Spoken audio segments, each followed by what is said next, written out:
So you're playing Genshin, you're doing some 10 pulls, and while you don't get a 5-star, you do get 4-star Ororon, henceforth known as Oreo. I'm not going to say his name wrong 50 different times in this video, so we're just going to call him Oreo.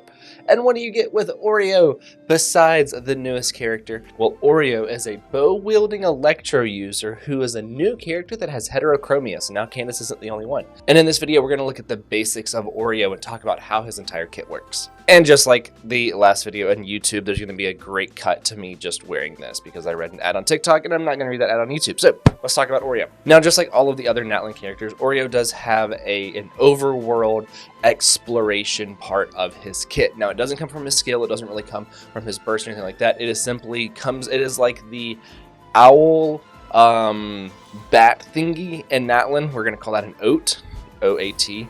O from owl, A-T from bat. So the oats in Natlan, these things, if I remember to put it up, they work the same way as Oreo's overworld mechanic, where if you hit spacebar and you hold it, he's going to kind of fly up in the air, and then you can kind of traverse around, and if you hold a charged attack, then he'll be able to work with the glowing graffiti or the special sigils in Natlan for like summoning the balloons or the air currents, things like that.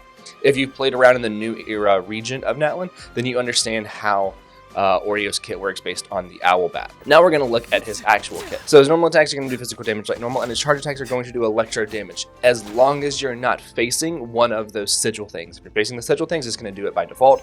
That did kind of annoy me in this trial, but you can just kind of get around it, right? I know why they put them there. It just kind of annoyed me that no matter what, even if you were aiming and it was like in the tiny bottom corner of the screen, it would still pick up the sigil. Now we're going to talk about his skill and his burst. Now his skill, he is going to have this orb that is going to go out and is going to hit an enemy. If there are other enemies nearby, it is going to bounce to another enemy, up to 4. You can't even see how many fingers I'm holding up.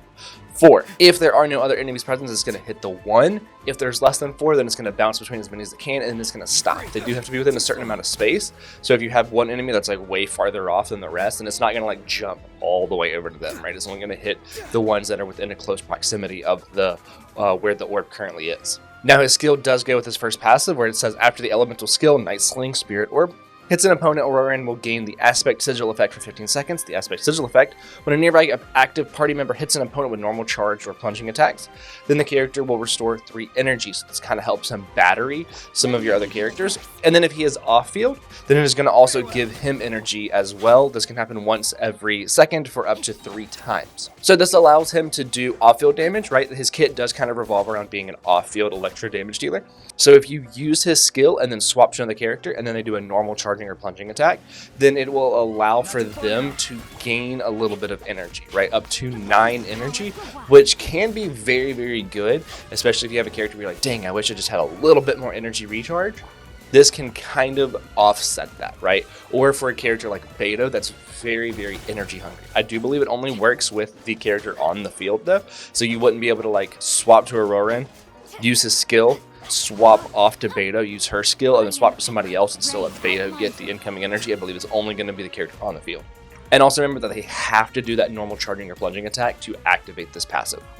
Now we're going to look at his burst. And what his burst is going to do is that he's going to put this little device out that is going to like send out electronic sound waves, I believe. It's called Dark Voices Echo, so I believe it's like sound wave things. What this is going to do is that it's going to spin in a circle with these 3 prongs, and it is going to do damage in those 3 areas. And now it's going to spin, it's going to rotate, so it's going to do a lot of electro damage, especially with more enemies, because it also taunts the enemies to come in closer. Now, this also works with another passive that Oreo has, that says after a nearby party member triggers Night Soul's burst, which is any burst that any character in the party does as long as you have a Natlan character in the party, he will gain 40 Night Soul points within 15 seconds after using his elemental skill. When other party members' Hydro or Electro attacks hit opponents, Ororon will gain 5 Night Soul points. This effect can occur every 0.3 seconds for a maximum of 10 times during the 15 second duration.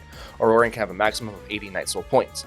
So this first part is just how you gain Night Soul points onto him, right? So anytime that you use a burst, it's going to give him 40 Night Soul points, and then within 15 seconds after using his skill, whenever you have Electro or Hydro attacks at an opponent, it is going to give him Night Soul points as well. Now the second part, when nearby opponents take Electro Charged reaction damage or Night Souls aligned damage dealt by other nearby characters, so it cannot be him, I believe it has to be any other character, Oreo will consume 10 Night Soul points, provided he has at least that amount, entering Night Soul's Blessing state and triggering the Hypersense effect, dealing Night Soul aligned electro damage based on his attack to at most 4 enemies, right? So you have this window of once you've dealt electro charge damage, then you have this window to hit 4 nearby enemies with this. But it specifically says electro charge damage or Night Soul aligned damage by other nearby characters. So anytime that an opponent takes electro charge damage, it is going to do an off-field electro instance of damage based on his attack. Now we do have to get the Night Soul points up using his burst, using his skill, and all of that kind of stuff that we talked about in the first half. But once he has the Night Soul points, this is going to be him dealing off-field electro damage. So his main thing is going to be off-field electro damage, as well as a little bit of that taunting that is going to come from his burst. So you'd be like using his skill, swapping to another character, letting them get that energy, as well as using that part to build up his Night Soul's burst from that second passive. And then you're going to make sure that you're using his burst to taunt the enemies closer, as well as dealing electro damage, giving you a chance to then cause electro charge damage or cause Night Soul aligned damage.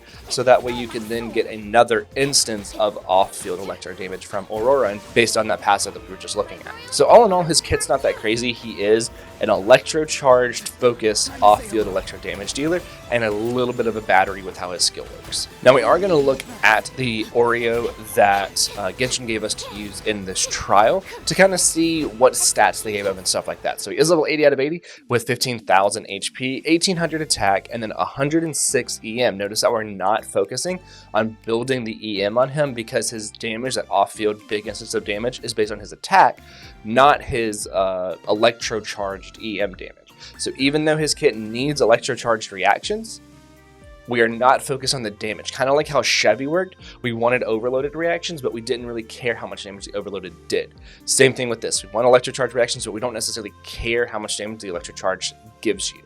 His crit split at 57 over 91.9, I'm pretty sure that that can be improved upon with like 130 ER. They did give him Alley Hunter, which is another indicator that you want to use him off-field because this weapon is going to do more damage off-field. It also gives attack, which can be really, really good. They did give him Scrolls of Hero of Cinder City to be a more support role, right, where we want to cause the reaction and then let somebody else get the increase in the damage, which is going to be a really, really good set on him. Now, these artifacts can definitely be improved upon. They don't have double crit stats, things like that. They are running an attack sands, an electro goblet, and then a crit rate circlet. And I believe that that would be your best. You might be able to get away with like an attack crit rate or crit damage instead of that electro goblet if you don't have a good one. But I do think that electro will be better. He is C0, and then we saw his talents earlier. So that is going to be it for this video on Oreo. I have green hair, Kuki has green hair, and I will see you in the next one.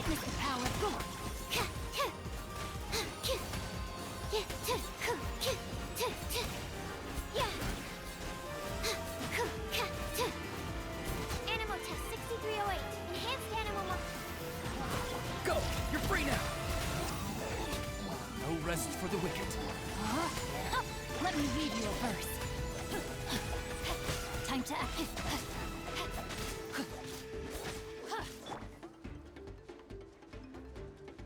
Not too far now. Tell me what you see. Body and mind.